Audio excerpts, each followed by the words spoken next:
Hello and welcome to Monday Night Mashup. Live from the Kennedy Greenhouse, I'm Jamie Gilbert with your weekly news update. On March 22nd, Carolina Productions and the Individuals Respecting Identities and Sexualities hosted the Birdcage. Reporter Grace DeBow was on scene asking students and performers about their experience.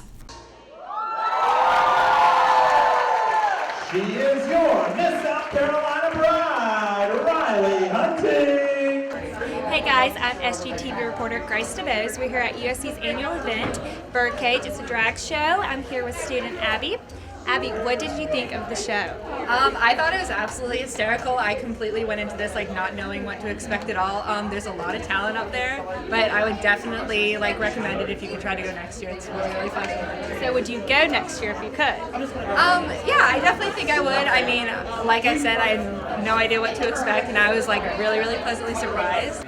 My favorite part was honestly seeing how many people came to support Iris, to support Carolina Productions, and to support the drag show. I think it says a lot about our campus that we can have events here for all of our students to come to and enjoy and really support students from all parts of campus. I really love seeing our campus come together and support students and support all the work that Iris is doing around our campus. I'm not tired.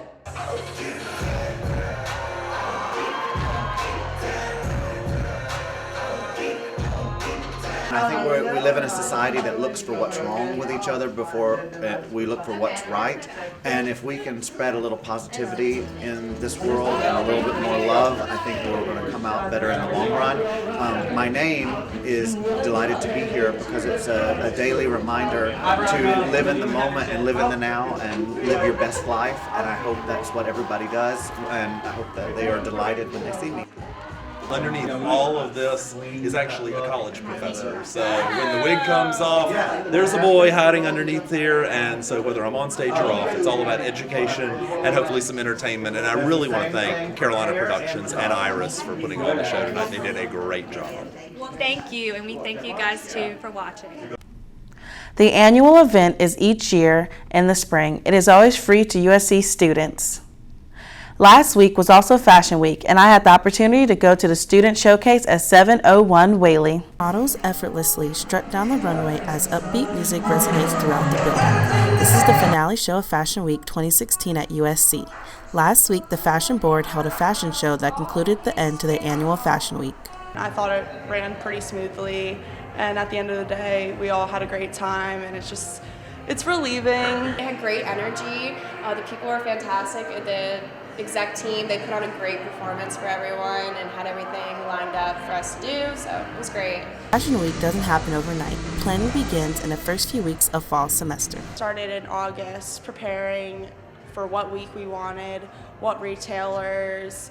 They started until the very beginning of the year. This week is the biggest part of what we do here at South Carolina.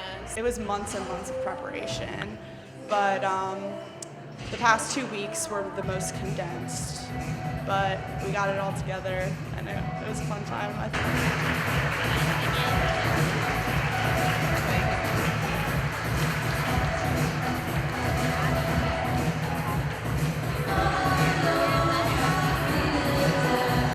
Well, when we return, I'll have details on a popular defense class and an opportunity to help your classmates. Also, the hunt is on. See what event is causing students across campus to compete. Don't click away. Do you feel it? Do you feel it in the air?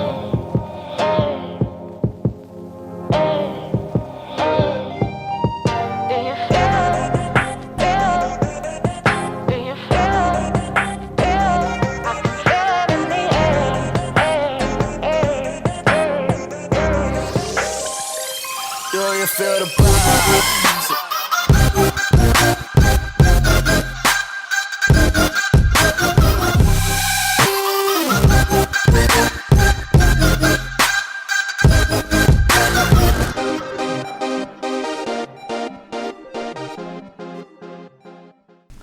Welcome back to MNN. We have details on health initiatives and fun-free events for students. The university held a women's self-defense class last Friday at Strom.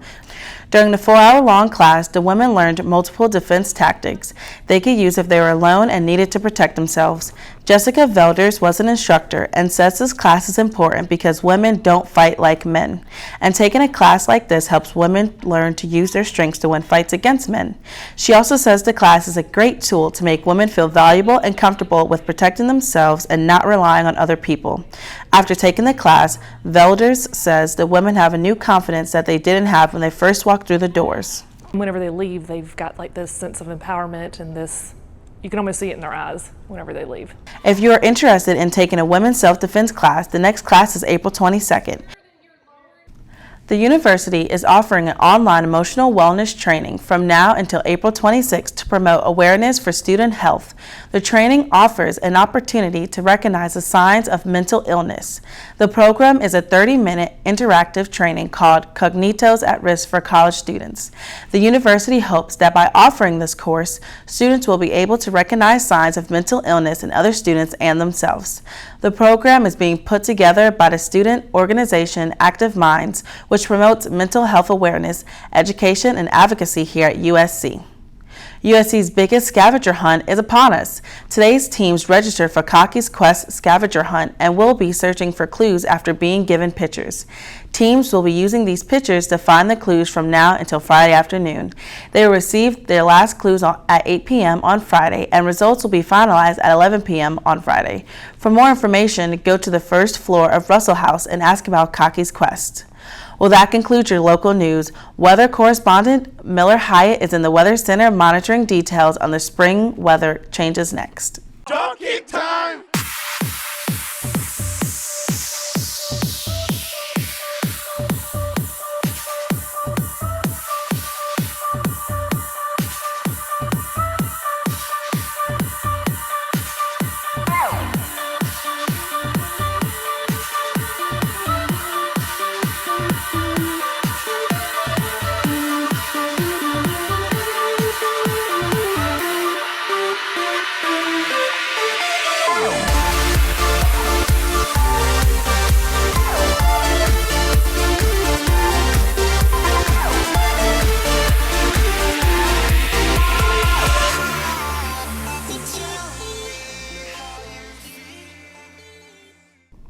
Welcome back to M&M. I'm Miller Hyatt with your weekly weather forecast.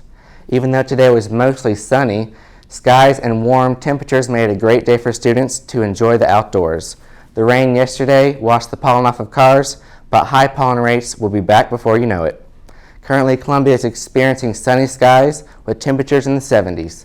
It was also very windy throughout the day with winds out of the west-northwest.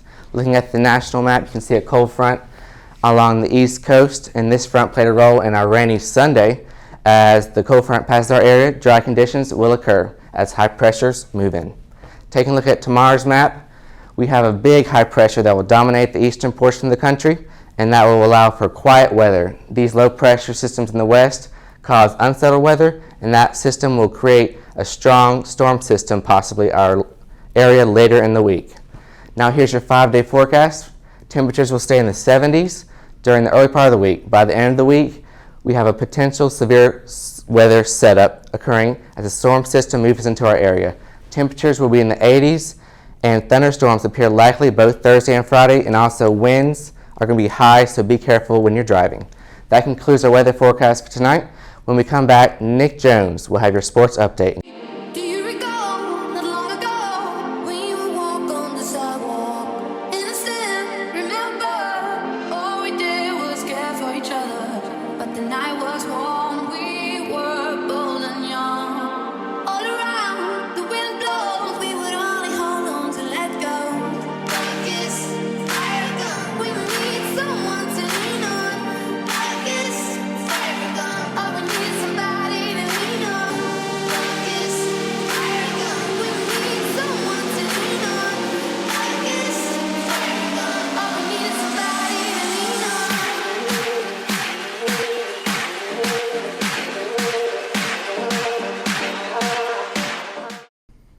Welcome back to Monday Night Mashup. I'm Nic Jones with your sports update for Gamecock Athletics. Let's get started with women's basketball heading out to Sioux Falls in South Dakota.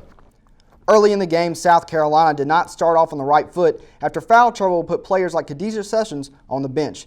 But that's where South Carolina would find most of their points. Senior Tina Roy would come up into the game and drop 5 threes in the first half. Heading into the fourth period, the Gamecocks held a 56-50 lead over the Orange, but the momentum of the game would switch to Syracuse's side after they went on an 8-1 run to put the game out of reach.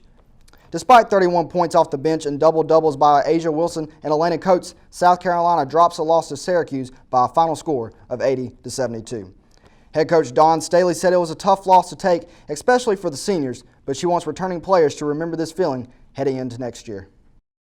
I mean, it's tough. It's all, saying, this is the last game, the finale of, what that senior class have meant to our program is pretty darn tough. But I always try to look at the bright side of things. And I told our players, if you're hurting, if you're crying because of you're saying goodbye to our seniors, great. But you should hurt and you should cry, for not being in this position at this time of the season by the amount of work you need to put in to ensure that this doesn't take place prematurely anymore. South Carolina finishes the season with a 33-2 record and an SEC championship title for both the regular season and the postseason tournament. Now, since basketball season has come to a close, all eyes will be on the baseball diamond where the Gamecocks are already in midseason stride. South Carolina traveled to Oxford, Mississippi for a 3-game series against Ole Miss. In the first game, the Gamecocks would dominate this matchup at home plate, where every Gamecock starter had at least one hit and where Gene Coleman would get his 3rd home run of his career. South Carolina takes the first game 5-1. We fast forward to Friday night for the second game of the series. Freshman pitcher Braden Webb struck out 15 batters to lead the Gamecocks to a 9-5 victory.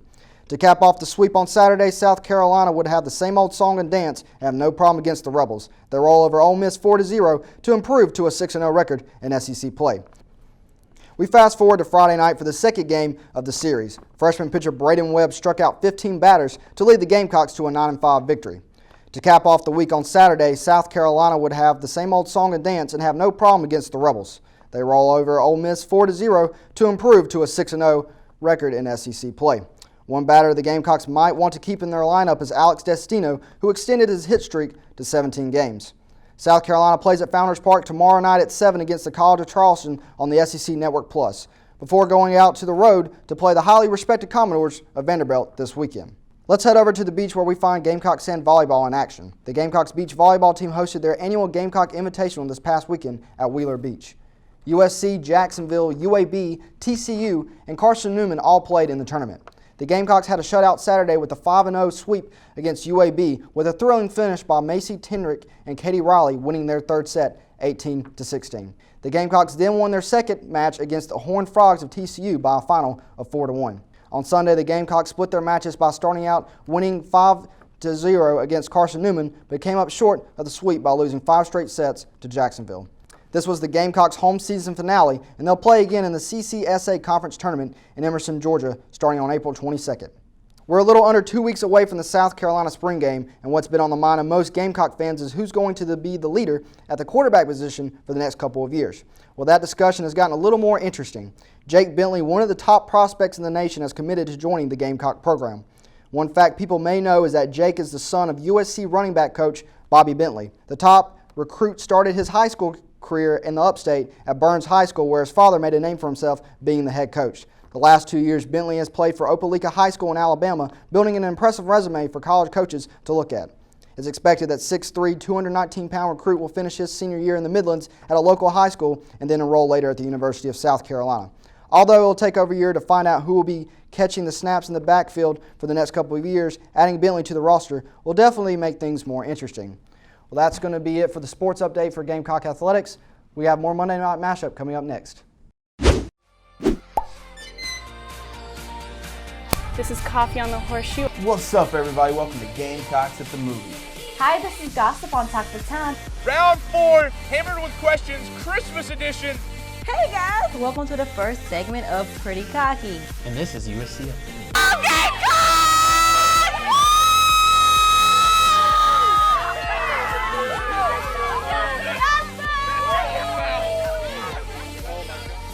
So, Miller, looks like we got some warm weather coming up. Yep, it's definitely spring weather again. In a few days, it's going to be warmer and sunny, and then we have afternoon thunderstorms coming up by the end of the week. Well, hopefully the good weather continues, because I know the Masters is going to be here next week in Augusta, and I know a lot of students are going to be working there. And of course, I want to see some good golf too. So.